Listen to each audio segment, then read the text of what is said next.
وعن ابی ہریرہ قال قال رسول اللہ صلی اللہ علیہ وسلم الناس معادن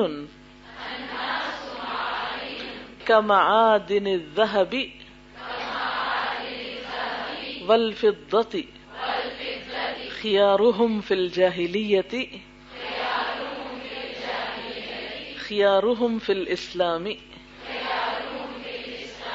إذا فقهوا رواہ مسلم.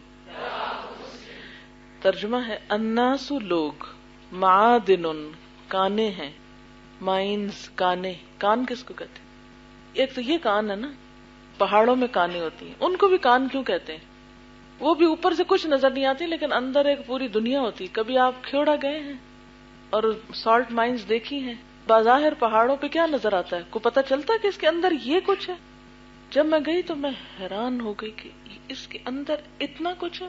بالکل ایسے ہی جیسے کان باہر سے ایک سوراخ نظر آتا ہے نا، لیکن کان کا انر تصویر دیکھی ہوئی نا آپ نے، کتنا کچھ ہوتا ہے اندر. اس کے کان کے 3 حصے ہوتے ہیں اور اتنا کچھ اس کے اندر.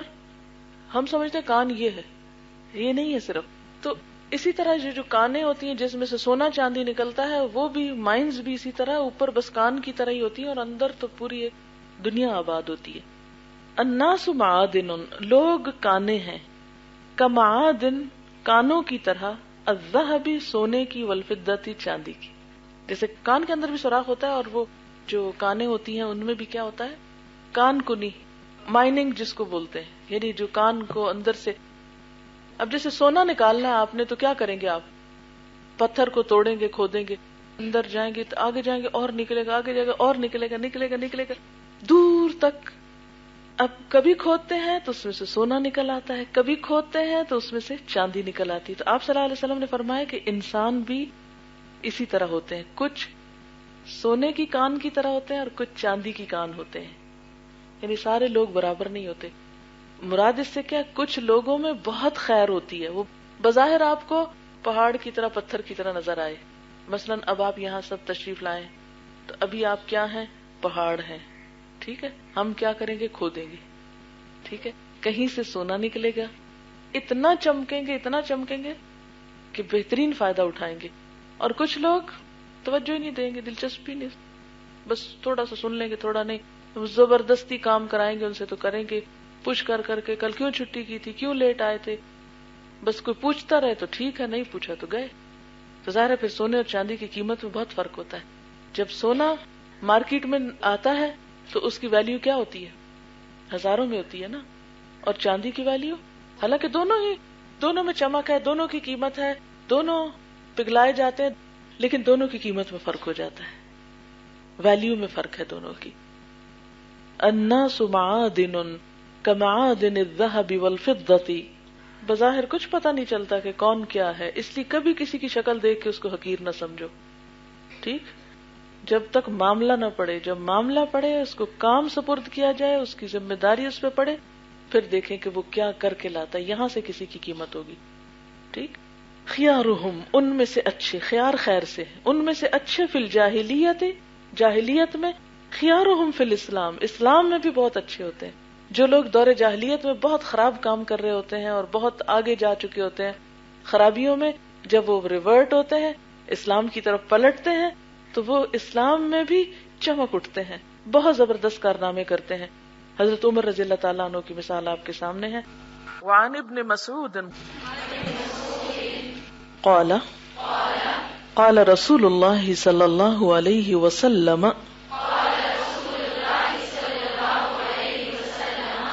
لا حسد الا في اثنتين رجل آتاه الله مالا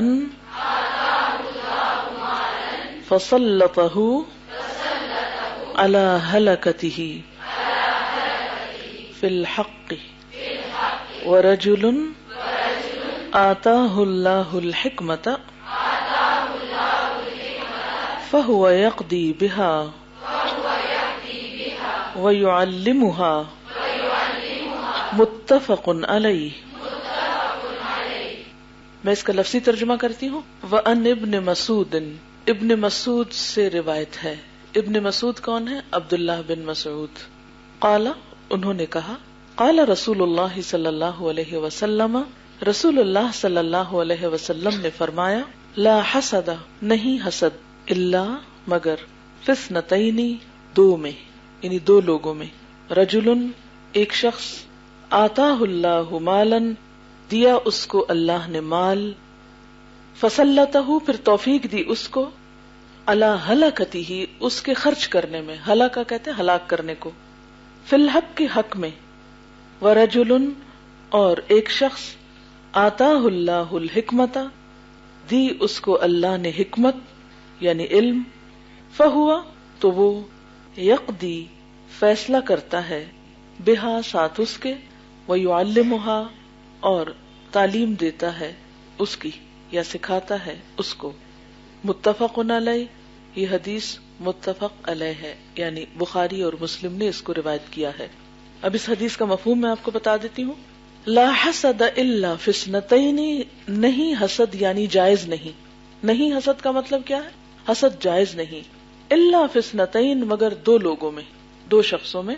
رجل آتاہ اللہ مالا وہ شخص کے جس کو اللہ نے مال دیا ہو فسلطہ علی ہلاکتہ فی الحق پھر اس کو حق کے راستے میں خرچ کرنے کی توفیق بھی دی. ورجل آتاہ اللہ الحکمت اور ایک ایسا شخص کہ جسے اللہ نے علم دیا حکمت دی فہو یقضی بہا ویعلمہا پھر وہ اس کے ساتھ فیصلے کرتا ہے اور اس کو سکھاتا بھی ہے یعنی دوسروں کو اس کی تعلیم بھی دیتا ہے.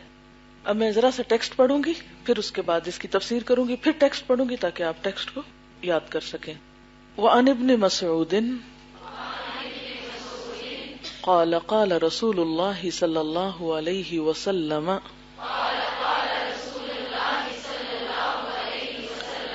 لا حسد الا فی اثنتین رجل آتاہ اللہ مالا فسلطہ علی ہلکتہ فی الحق فسلطہ علی ہلکتہ فی الحق ورجل آتاہ اللہ الحکمت فہو یقضی بہا ویعلمہا.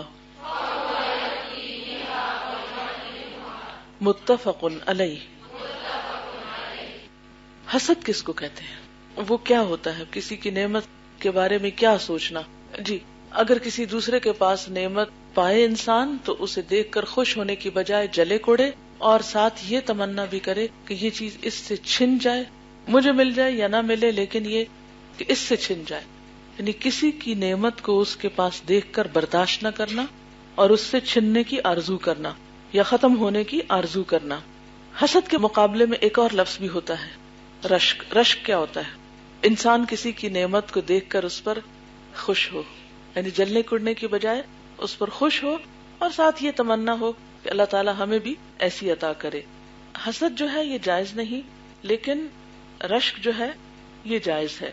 اب یہاں پر جو حسد کا لفظ استعمال ہوا یہ دراصل اپنے منفی معنی میں نہیں. عربی میں حسد کا لفظ غبطہ کے معنی میں بھی استعمال ہوتا ہے رشک کے معنی میں بھی استعمال ہوتا ہے. اسی لیے جب اس کا ترجمہ کیا جاتا ہے تو پھر دراصل اس میں رشک کا معنی کیا جاتا ہے. ٹھیک ہے. لا حسد الا فی اثنتین کوئی اور چیز قابل رشک نہیں دوسرے معنوں میں سوائے دو چیزوں کے. مثلاً آپ کس کس چیز پہ رشک کرتے ہیں کسی کو دیکھ کر؟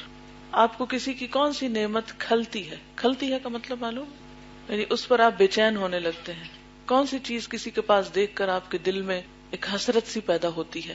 عام طور پر کسی کی اچھی گاڑی دیکھی, کسی کا گھر دیکھا, اچھے کپڑے دیکھے, کسی کی ڈگری دیکھ کر یا علم اور زیور, لمبے بال کسی کے دیکھ کر, اسمارٹنس دیکھ کر, کسی کی اچھی اولاد دیکھ کر, قابلیت دیکھ کر, کسی کا اچھی جگہ رشتہ ہو جائے, کسی کو اگر عزت مل رہی ہے یا کوئی رتبہ مل رہا ہے یا کوئی مقام مل رہا ہے یا نام مل رہا ہے یا کسی کو کوئی شہرت مل رہی ہے یا کسی کی تعریف ہو رہی ہے. آپ نے دیکھا ہوگا نا کہ جب کسی کی تعریف ہو رہی ہو تو بہت سے لوگوں کو وہ اچھی نہیں لگتی, اس کی تعریف ہو رہی ہے. اپنے کولیگز کی پروموشن ہوتے ہوئے دیکھ کر, کسی کی کامیابی دیکھ کر, کسی کے خاندانی جو جاہ و جلال رتبہ ہے یا کوئی بھی بڑائی ہے, بہرحال نبی صلی اللہ علیہ وسلم نے فرمایا کہ کل ذی نعمت محسود، کل ذی نعمت محسود، ہر صاحب نعمت سے حسد کیا جاتا ہے.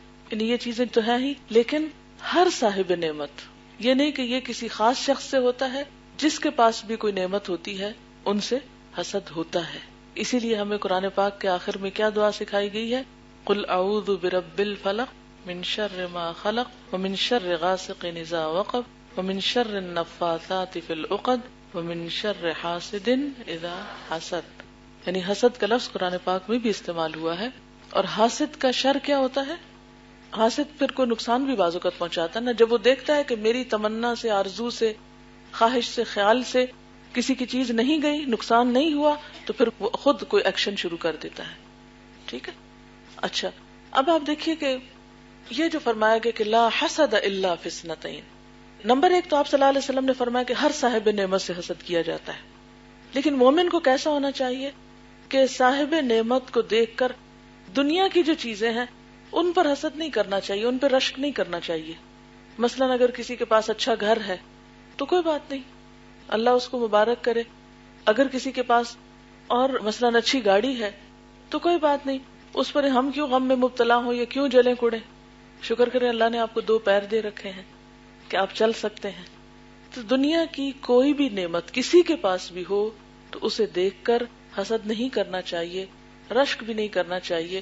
ہاں 2 چیزیں ایسی ہیں کہ اگر کسی کے پاس ہو تو اس پر ضرور رشک کرنا چاہیے، یہ رشک پسندیدہ ہے. اور ان میں سے ایک کیا ہے کہ اگر اللہ نے کسی کو مال دیا ہو اور اس کے ساتھ صرف مال نہیں، مال کے ساتھ توفیق بھی دی ہو. کس چیز کی توفیق؟ اس مال کو خرچ کرنے کی. کس میں؟ اللہ کے راستے میں، حق کے راستے میں. یہاں یہ نہیں کہا گیا اللہ کے راستے میں، یہاں کہا گیا حق میں. فَسَلَّطَهُ عَلَى هَلَكَتِهِ فِي الْحَقِّ. تو حق کیا ہے؟ ایک تو یہ ہے کہ حق بات، سچائی کی بات کے لیے. دوسرا یہ کہ ہر صاحب حق کو اس کا حق دیا جائے، کیونکہ آپ کے مال میں حق ہے نا. کس کس کا؟ وَفِي أَمْوَالِهِمْ حَقٌّ لِلسَّائِلِ وَالْمَحْرُومِ. سوالی کا بھی، محروم کا بھی. سوالی تو وہ ہے جو خود مانگ لے، اور محروم کون ہے؟ اس کو شدید ضرورت ہے لیکن وہ مانگ نہیں سکتا اور آپ کو پتا ہے کہ یہ ضرورت مند ہے. تو آپ سمجھے کہ اللہ نے آپ کو اس کی ضرورت دکھا دی، اب آپ پہ لازم ہو گیا کہ کچھ تو کریں اس کے لیے. ایک تو نا کہ آپ کو پتا ہی نہیں کہ کون ضرورت مند ہے کون ہے، ایک یہ کہ آپ کو پتا چل گیا کہ کون ضرورت مند ہے، محروم ہے وہ. تو پھر آپ کو کیا کرنا ہے کہ اس کے لیے کچھ نہ کچھ کرنا ہے.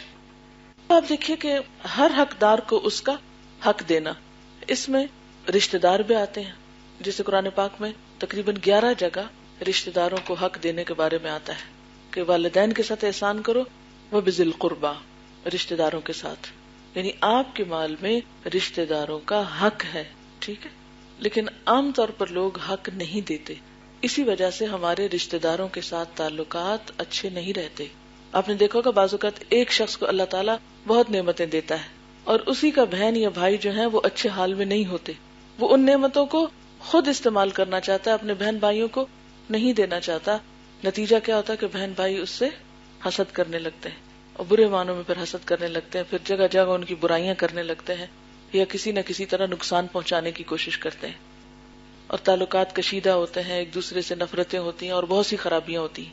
تو ایسا شخص جو رشتہ داروں کو ان کا حق دیتا ہوگا تو نتیجہ کیا ہوگا؟ رشتہ دار اس سے اچھا سلوک کریں گے. چلے اچھا نہ بھی کرے تو کم از کم ان کا شر اور برائی جو ہے وہ کم ہو جائے گی. ایسا شخص امن میں ہوگا، سکون میں ہوگا. تو اس مال کے خرچ کرنے کی وجہ سے جو سکون اس کو نصیب ہوگا، وہ سکون اور اس کی جو اصل خوشحالی ہے، اصل خوشحالی مال کی خوشحالی نہیں ہوتی. الغنا غنا النفس، غنا دولت مندی. اصل کس چیز کی دولت مندی ہے؟ غنا النفس، نفس کی دولت مندی. جس کا دل مطمئن ہے، جس کے اندر اطمینان ہے، جس کا دل بھرا ہوا ہے. کیونکہ بعضوں کے پاس ہوتا ہے لیکن ان کا دل نہیں بھرا ہوتا، ان کے لالچ کی کوئی حد ہی نہیں ہوتی، کہیں ختم ہی نہیں ہوتا. وہ سب کچھ پا کر بھی جلتے کڑتے رہتے ہیں، کبھی بھی مطمئن نہیں ہوتے. ٹھیک ہے. تو جو شخص حق میں، یعنی حق کی ادائیگی میں، فی سبیل اللہ، اللہ کے راستے میں خرچ کرتا ہے، ایسا شخص قابل رشک ہے کیونکہ وہ اپنی دنیا بھی اچھی بنا رہا ہے اور آخرت بھی اچھی بنا رہا ہے. اچھا پھر کیا ہے؟ رشتہ داروں کے بعد باقی جو ضرورت مند ہے، یتیم ہے، مسکین ہے، اور ضرورت مند جو معاشرے کے ہیں ان سب کو دینے کی اس کو توفیق ہے. اچھا توفیق کیا چیز ہوتی ہے؟ یعنی اس کو موقع مل جائے، اس کو ہمت ہو جائے، اس کو جسے کہتے ہیں نا چانس مل جائے اور اس چانس کو وہ اویل کر لے. مثلاً آپ دیکھیں کہ آپ دل کے بہت اچھے ہیں لیکن کوئی ضرورت مند سامنے آتا ہے تو آپ پہچان ہی نہیں پاتے اس کی ضرورت کیا ہے. تو آپ کے دل کا اچھا ہونا کیا فائدہ دے گا آپ کو؟ توفیق تو نہ ہوئی آپ کو کچھ نیک کام کرنے کی. اور ایک شخص کیسا ہے؟ ایک شخص ایسا ہے کہ وہ دوسروں کی نظروں سے پہچانتا ہے، دوسرے کی شکل سے پہچانتا ہے، دوسرے کے حال حلیے سے پہچانتا ہے. اب پہچاننے کے بعد صرف پہچان کے نہیں رہ جاتا، پھر سوچنے لگتا ہے اچھا اس کی کیسے مدد کروں، اس کے کیسے خیال رکھوں، اس کے لیے کیا کروں، اس کے لیے کیا کروں. آپ نے دیکھو گا کہ بعض لوگ ہر نیکی کے کام میں آگے بڑھ جاتے ہیں، ہر نیکی کے کام میں ہر موقع پہ وہ پہنچ جاتے ہیں کچھ نہ کچھ کرنے کے لیے. کوئی آسمانی آفت اور بلا ہو یا کوئی زمینی ہو، کہیں کسی کی کوئی کمی ہو، یعنی ان کا خیر ہر ایک تک پہنچتا ہے. نبی صلی اللہ علیہ وسلم کے بارے میں آتا ہے کانا اجود الناس، آپ لوگوں میں سب سے زیادہ سخی تھے. آپ کو پتا اجود کا لفظ کس سے نکلا ہے؟ اجود کا لفظ جواد سے نکلا ہے. جواد کس کو کہتے ہیں؟ سخی کو کہتے ہیں. لیکن حقیقت میں آپ کو معلوم ہے کہ کس سے یہ تشبیہ دی گئی ہے سخی انسان کو؟ تیز رفتار گھوڑے سے. پہلے زمانے میں گاڑیاں نہیں ہوتی تھی، گھوڑے ہوتے تھے تیز رفتار. اب آپ خود سوچیں کہ ایک شخص اگر تیز رفتار گھوڑے پہ بیٹھا ہے یا جس شخص کے پاس تیز رفتار گھوڑا ہے وہ تو ہر جگہ پہنچ جائے گا نا. مثلا اگر آپ کے پاس گاڑی ہے اب ہر جگہ پہنچ جائیں گے، جہاں آپ کا جی چاہے گا آپ پہنچ جائیں گے. اس زمانے میں تیز رفتار گھوڑوں پہ انسان دور دور تک جا پہنچتا تھا. اگر آپ کے پاس گاڑی نہیں ہے یا آپ کے پاس کوئی بھی سواری کا انتظام نہیں تو آپ نیکی کا کام اتنا نہیں کر سکتے. آپ سٹک ہیں، آپ نکلنا چاہتے نکل نہیں سکتے، آپ انتظار میں بیٹھے ہیں، آپ کا ٹائم ضائع ہو جاتا ہے. لیکن اگر آپ کے پاس سواری ہے تو کیا ہوگا؟ آپ فوراً سوچیں گے، اٹھیں گے اور نکل جائیں گے.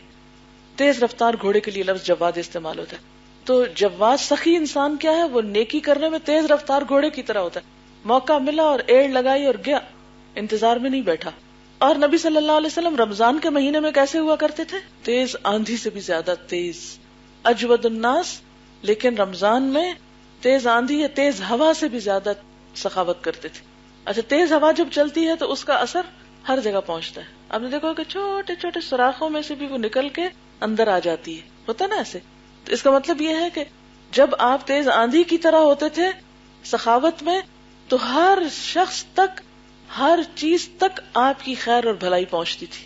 ہم نے کبھی رمضان میں یہ سوچا کہ ہم بھی تیز آندھی سے زیادہ سخی ہو جائیں؟ کیونکہ آپ صلی اللہ علیہ وسلم کا اسوہ حسنہ ہی نہیں ہمارے سامنے. تو یہ جو ہے نا کہ اللہ تعالیٰ نے اس کو مال بھی دیا، صرف مال نہیں دیا، اسے خرچ کرنے کی، اور صرف خرچ کرنے کی نہیں بلکہ حق میں خرچ کرنے کی توفیق بھی دی. وَسَلَّطَهُ عَلَى هَلَكَتِهِ فِي الْحَقِّ. آپ کو کبھی زندگی میں ایسا شخص دیکھنے کا موقع ملا کہ نیکی کا موقع ہے اور وہ کام کر جائے اور آپ بیٹھے سوچتے ہی رہتے ہو؟ آپ نے بھی سوچا تھا آپ یہ نیکی کریں گے اور آپ کے آس پاس بیٹھے ہوئے کسی اور شخص نے بھی سوچا، آپ سوچتے ہی رہ گئے اور اس نے اٹھ کے کر بھی لی. اب قابل رشک کون ہے؟ سوچ کے بیٹھ رہنے والا نہیں، کر لینے والا. آپ کے دل میں ضرور اس وقت آئے گا ہائے سوچا تو میں نے بھی تھا کہ میں بھی کر لوں لیکن مجھ سے تو ہوا نہیں اور یہ کر گیا، اچھا اس سے ہو گیا. یہ جو رشک ہے نا یہ بڑا اچھا ہے، یہ ہونا چاہیے تاکہ آپ بھی نیکیوں میں بڑھتے رہیں. اچھا ایسے موقعوں پہ ہم کیا سوچتے ہیں، کیا کرتے ہیں؟ یہ تو پاگل ہے، اس کا دماغ خراب ہے، یا پھر کیا کہتے ہیں یہ ایسے نام بری چاہتا ہے، اس کو تو لوگوں میں مشہور ہونے کا بڑا شوق ہے اس لیے یہ کام کر رہا ہے، اس لیے یہ سب کو دے رہا ہے، زیادہ سخی بنا پھرتا ہے. اس کے پاس تو ہے ہی زیادہ، یہ تو کر سکتا ہے، ہم بیچارے کیا کریں. اس نے اگلے سال الیکشن تو نہیں لڑنے کہ ہر ایک کی خدمت کرتا پھرتا ہے. اسمبلی کی سیٹ لینی ہوگی جو چند مہینوں میں ڈیزالو ہو جاتی ہے، ضرور کوئی غرض ہوگی. ایسے نہیں کیا، پرومیننٹ ہونے کے لیے، شہرت کے لیے کر رہا ہے. اچھا ایسی باتیں کیوں کرتے ہیں ہم؟ حسد کی وجہ سے نا، یہ نیگیٹو قسم کا حسد آ گیا ہو، اور اس لیے کرتے ہیں تاکہ اپنے آپ کو تسلی دے لیں کہ ہم بالکل ٹھیک کر رہے ہیں اور یہی خراب ہے. ایسے میں رش کر کے، اچھا یہ رش کیا کہ یا اللہ یہ توفیق ہم کو بھی دے. غبطہ میں کیا ہوتا ہے کہ انسان یہ تمنا کرتا ہے کہ یا اللہ یہ جو اس کے پاس ہے یہ مجھے بھی دے. ہمیں شیطان کیا سجاتا ہے؟ الٹی باتیں سجاتا ہے، یہ ہاں بڑا سخی بنا پھرتا ہے تاکہ ہم نہ کر پائیں. اور دوسرا شخص وَرَجُلٌ آتَاهُ اللَّهُ الْحِكْمَةَ، اور وہ شخص جس کو اللہ نے حکمت عطا کی. حکمت کیا چیز ہوتی ہے؟ حکمت کا عام طور پہ یہاں ترجمہ علم کیا جاتا ہے کہ جو کافی ترجمہ نہیں، صحیح وقت پر صحیح فیصلہ. حکمت کا لفظ ہے کاف میم سے، حکم فیصلہ کرنے کے لیے آتا ہے.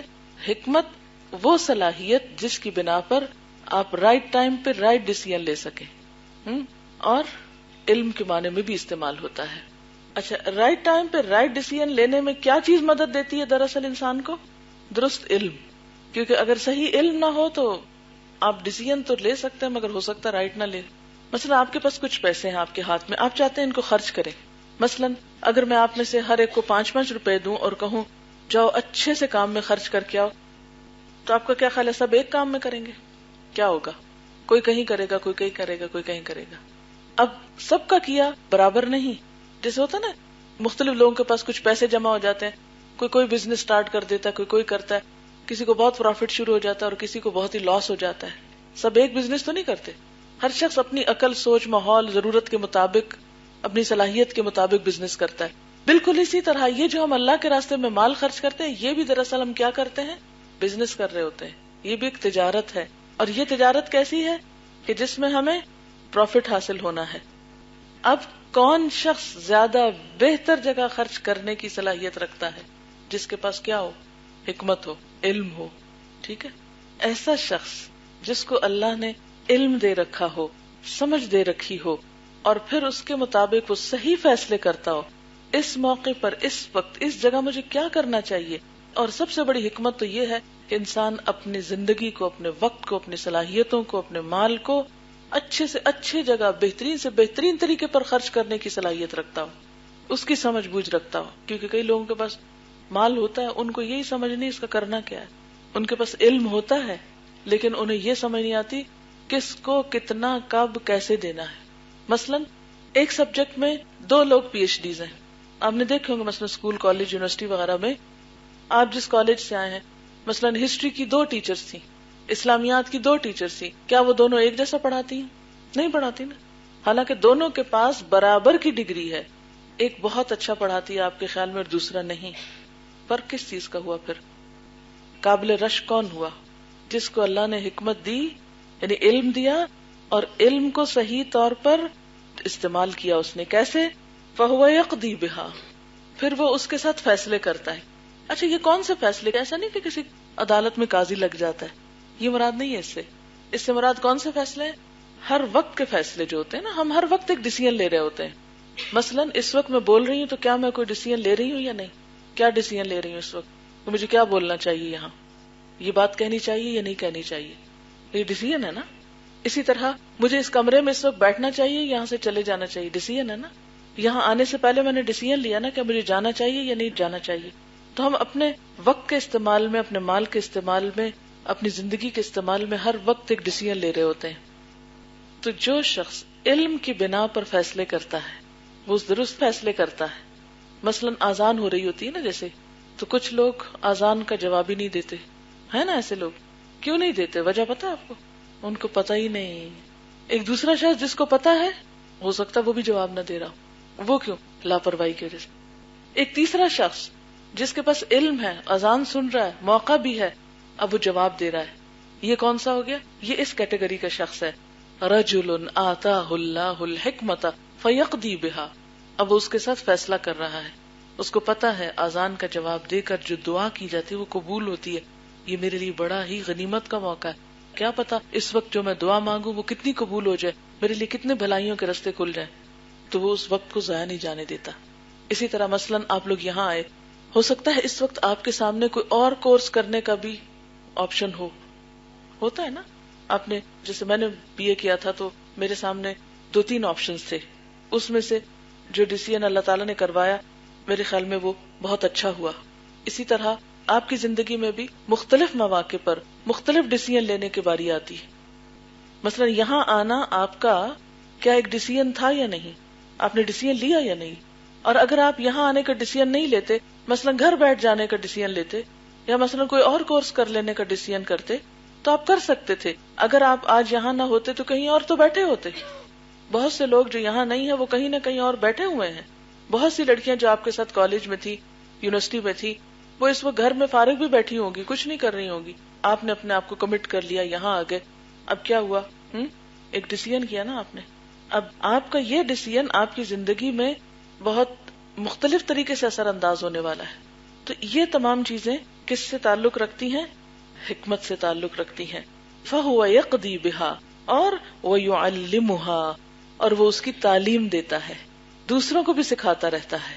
ایسا شخص قابل رشک ہے جس کو اللہ نے علم دیا، پھر وہ اپنی زندگی میں بھی اس سے فائدہ اٹھاتا ہے، رائٹ ٹائم پہ رائٹ ڈیسیژن کرتا ہے، اور اسے دوسروں تک بھی لے جاتا ہے. آپ نے وہ ایک حدیث پڑھی تھی، یاد ہے کچھ جو اس سے ملتی جلتی تھی؟ بلغوا انی ولو آیا. اور جب بھی یہ حدیث یاد کریں تو امیجن کریں بلغوا انی ولو آیا. اگر ہر مسلمان اس پر عمل کرے تو اللہ کا یہ کلام دنیا کے آخری شخص تک پہنچے، کوئی نہ بچے. لیکن اگر ان تک نہیں پہنچا تو اس کا کیا مطلب ہے؟ قصور ہمارا ہے، ہم نے پہنچایا ہی نہیں. اور ہم نے کیوں نہیں پہنچایا ہم کو خود بھی پتا نہیں ہوتا. تو جب پتا چلنے لگا ہے تو ایک ایک بات چھوٹی چھوٹی، حکمت کیا ہے؟ جتنی کسی کی ہمت ہو آگے لینے کی اتنی ہی. مثلا اگر ایک گلاس میں آپ ایک جگ پانی ڈالیں گے تو کیا ہوگا؟ وہ باہر گرے گا. تو سمجھے کہ جتنا کوئی لے رہا ہے اتنی بات کر لے. اچھا اب دیکھیں اس وقت آپ تقریباً 500 سے زیادہ لوگ یہاں بیٹھے ہوئے ماشاءاللہ. تو اس میں آپ دیکھیے کہ اگر 500 لوگ گھر جا کر ایک ایک شخص کو ایک ایک بات بتاتے ہیں، اور ہاسٹل والے اگر گھر والوں کو جو خط لکھے اس میں اگر ایک ایک بات کوئی لکھ دے تو کیا ہوگا؟ 500 اور لوگوں تک خیر کی بات چلی جائے گی. ہاں یہ کہہ رہی ہیں کہ میں جب اٹک برانچ میں پڑھتی تھی تو میں وہاں جو باتیں سنتی تھی وہ گھر جا کے بتاتی تھی. جب یہاں ایڈمیشن ہوئے تو انہوں نے میرا یہاں داخلہ کرا دیا. یعنی وہ لوگ مددگار بن گئے. پہلے یہ لسنر تھی، پھر وہاں ایڈمیشن لیا، پھر وہاں سے یہاں آ گئی. ایسا ہے کہ جب آپ اپنے گھر والوں کو ساتھ لے کر چلیں گے، تھوڑا تھوڑا جتنا وہ لینا چاہیں، اگر زیادہ لینا چاہیں زیادہ دے دیں، تھوڑا لینا چاہیں تھوڑا دے دیں، لیکن کوئی نہ کوئی چانس موقع ضرور پیدا کریں کہ پیار محبت سے اس طرح بتائیں کہ دوسرے سننے لگے. ایسا نہ ہو کہ زبردستی کریں اور ان کے اوپر بوجھ ڈالیں. تو اس سے یہ ہوگا کہ آپ کے گھر والے آپ کے اس ذہنی سفر میں آپ کے ساتھ ساتھ ہوں گے، پھر وہ آپ کے مددگار بنیں گے. اور اگر آپ نے تنہا فلائٹ شروع کر دی کہ آپ تو کسی اور ہی دنیا میں ہیں اور گھر والے کسی اور دنیا میں ہیں، نتیجہ کیا ہوگا؟ وہ آپ کو انڈرسٹینڈ نہیں کر پائیں گے کہ آپ مثلاً کسی چیز سے ان کو کیوں روک رہی ہیں، یا کسی چیز کے لیے کیوں کر رہی ہیں، یا کوئی چیز آپ کیوں چھوڑ رہی ہیں، یا کوئی چیز آپ کیوں اختیار کر رہی ہیں. وہ سمجھ نہیں پائیں گے. پھر چھوٹی چھوٹی بات پہ وہ ایک دوسرے سے کلیش ہوگا، پھر وہ مزہ نہیں آتا. کیونکہ الحمدللہ ہم سب مسلمان گھرانوں سے ہیں، یہ کتاب جتنی ہمارے لیے ان کے لیے بھی ہے. لیکن ٹو مچ نہیں دیں ان کو، تھوڑا تھوڑا ہلکا ہلکا. مثلاً آپ کیا کر سکتے ہیں؟ امی کھانا بنا رہی، روٹی بنا رہی، تو آپ یہ نہیں کریں کہ کرسی پہ بیٹھ جائیں اور کہیں ذرا آپ میرا لیکچر سنیں آج کا. ایسے نہیں، جا کے آپ بھی روٹی بنانے میں شریک ہو جائیں. اب روٹی بنا رہی ہیں، ساتھ آپ بھی ان کے رکھ رہی ہیں، اور ساتھ ساتھ آپ بات شروع کر دیں جیسے کوئی بھی آپ بات کرتے ہیں. اسی طرح اگر کوئی اور کام کر رہا ہے، کوئی چیز اٹھا رہا ہے، رکھ رہا ہے، تو آپ بھی ساتھ مدد شروع کر دیں. تو اس طرح گھر والوں کے کاموں میں تھوڑی تھوڑی ان کی مدد کرنا اور ساتھ ساتھ بات بتانا زیادہ افیکٹو ہوتا ہے بنسبت اس کے کہ آپ روب جھاڑنا شروع کر دیں اور یہ کہیں کہ ہم آپ سے زیادہ عالم ہو گئے. یہ کبھی بھی آپ کے دل میں نہ آئے. آپ کو کیا معلوم ان کو کسی اور چیز میں آپ سے زیادہ کتنی مہارت ہے، کتنا علم ہے، کتنا وہ جانتے ہیں. ٹھیک ہے، ایسا شخص قابل رشک ہے. تو کیا آپ قابل رشک نہیں بنیں گے؟ بنیں گے نا. کہ ہمیں بھی اللہ تعالیٰ، اگر اللہ نے ہمیں مال دیا ہے تو مال خرچ کرنے کی توفیق بھی ملے، اور اگر اللہ نے ہم کو علم دیا ہے تو اس علم کو کسی اور تک پہنچانے کی توفیق بھی ملے. ایسے لوگ اللہ تعالیٰ کی نگاہ میں بھی بہت اچھے ہیں اور پھر وہ بندوں کے دلوں میں بھی محبت پاتے ہیں. ٹھیک ہے، آج کا ہوم ورک کیا ہے آپ کا؟ اپنا جائزہ لیں کہ آپ کو آج گھر جا کر یا راستے میں کسی کو دیکھ کر کوئی رشک یا حسد تو نہیں آیا، اور اگر آئے تو آپ فوراً سوچیں نہیں یہ تو رشک کے قابل چیز نہیں ہے، رشک کے قابل تو وہ دو ہی لوگ ہیں بس. ٹھیک ہے، تو انشاءاللہ آپ دیکھیں گے دنیا کے غم دور ہونے لگیں گے دل سے. نوٹ کرنا ہے اپنے آپ کو. ٹھیک، چلیے. سبحانک اللہم و بحمدک، نشہد ان لا الہ الا انت، نستغفرک و نتوب الیک. والسلام علیکم ورحمۃ اللہ وبرکاتہ.